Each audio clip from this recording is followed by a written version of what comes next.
तो दोस्तों आज हम फिर बात करेंगे सेकंड हैंड बस से बिजनेस शुरू करने की सारी गतिविधियों के बारे में विस्तार से विश्लेषण करेंगे। अगर अभी तक आपने सेकंड हैंड बस पार्ट 1 वीडियो नहीं देखा है तो वीडियो के खत्म होने के बाद उस वीडियो को जरूर देख लीजिएगा। उस वीडियो का लिंक मैंने आई बटन के साथ साथ डिस्क्रिप्शन में भी मैं दे दूंगा एंड आप चैनल पर विजिट करके भी उस वीडियो को देख सकते हैं। जैसा कि मैं आपको शुरुआत में ही बता देता हूँ कि इस वीडियो के अंदर हम बात करेंगे सेकेंड हैंड बस के लिए परमिट कैसे मिलती है, आखिर अप्लाई कैसे करते हैं और परमिट लेने की सारी गतिविधियों के बारे में हम विस्तार से विश्लेषण करेंगे एंड कितनी लागत के बाद हम एक सेकेंड हैंड बस से बिजनेस की शुरुआत कर सकते हैं और इन सभी मुद्दों का निचोड़ कितनी लागत के बाद कितना कमाया जा सकता है, इन सभी मुद्दों के ऊपर हम विस्तार से विश्लेषण करेंगे।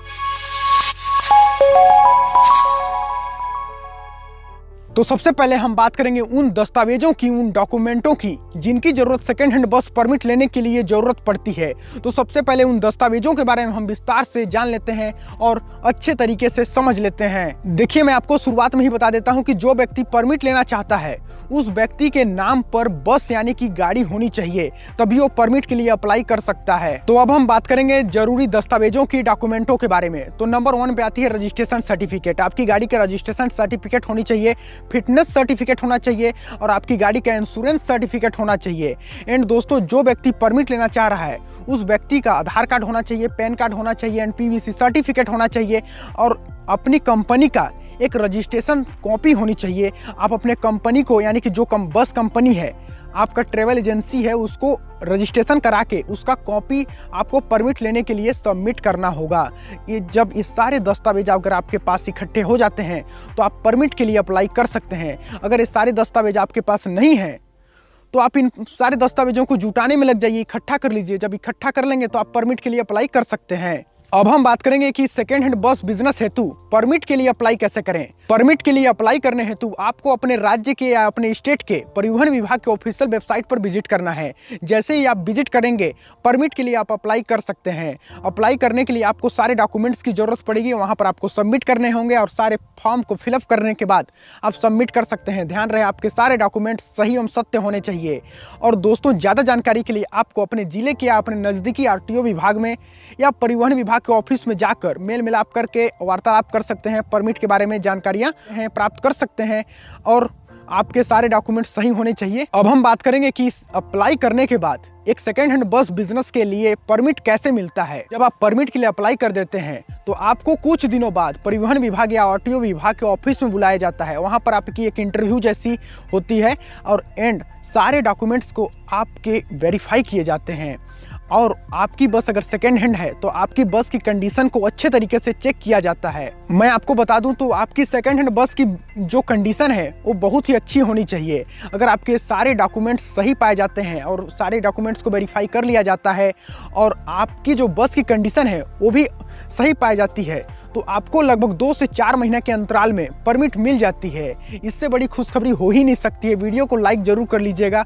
और दोस्तों मैं आपको बता दूं कि एक नए बस के लिए जो परमिट का जो प्रोसेस है, परमिट लेने का जो प्रोसेस है वही प्रोसेस पुराने बस में भी है। दोनों का जो प्रोसेस है परमिट लेने का वो सेम है। बस की कंडीशन के ऊपर निर्भर करता है कि कितनी जल्दी परमिट मिल जाएगी। बस की कंडीशन, डॉक्यूमेंट्स एंड रूट के ऊपर निर्भर करता है कि किस रूट पर कितनी ज़्यादा बसें चल रही हैं, उस हिसाब से आपको परमिट मिल जाती है। अब हम बात करेंगे कि एक सेकेंड हैंड बस से बिजनेस की शुरुआत किया जाए तो कितनी लागत के बाद हम एक सेकेंड हैंड बस से बिजनेस की शुरुआत कर सकते हैं। इसके ऊपर हम विस्तार से विश्लेषण करेंगे, चाहे सेकेंड हैंड बस हो चाहे न्यू बस हो। देखिए दोस्तों बस का बिजनेस को शुरुआत करने के लिए आपको पैसों की जरूरत तो पड़ेगी ही पड़ेगी।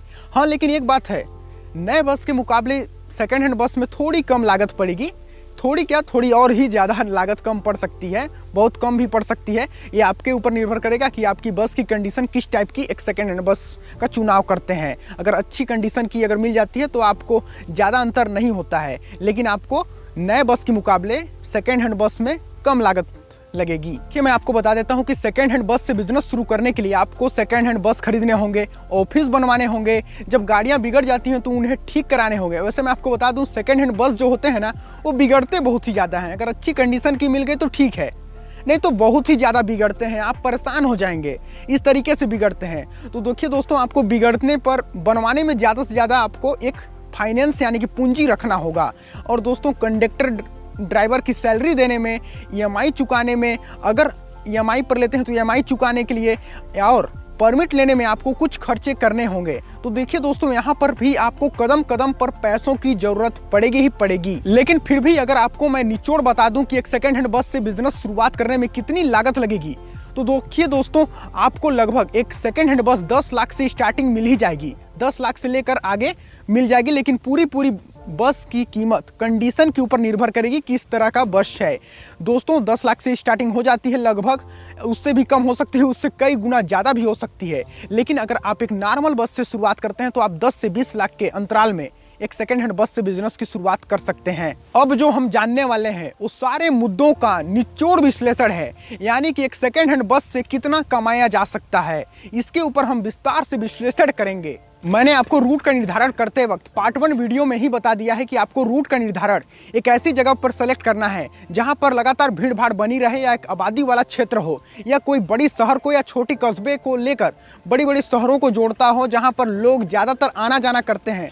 अगर ऐसे जगह कर आप चुनाव करेंगे तो लगातार आपको सवारियाँ मिलती जाएंगी। जितनी ज़्यादा आप भीड़ भाड़ वाली जगह को सेलेक्ट करेंगे उतनी ज़्यादा आपको सवारियाँ मिलेंगी, और जितनी ज़्यादा सवारियाँ मिलेंगी आपको उतनी ज़्यादा कमाई होगी।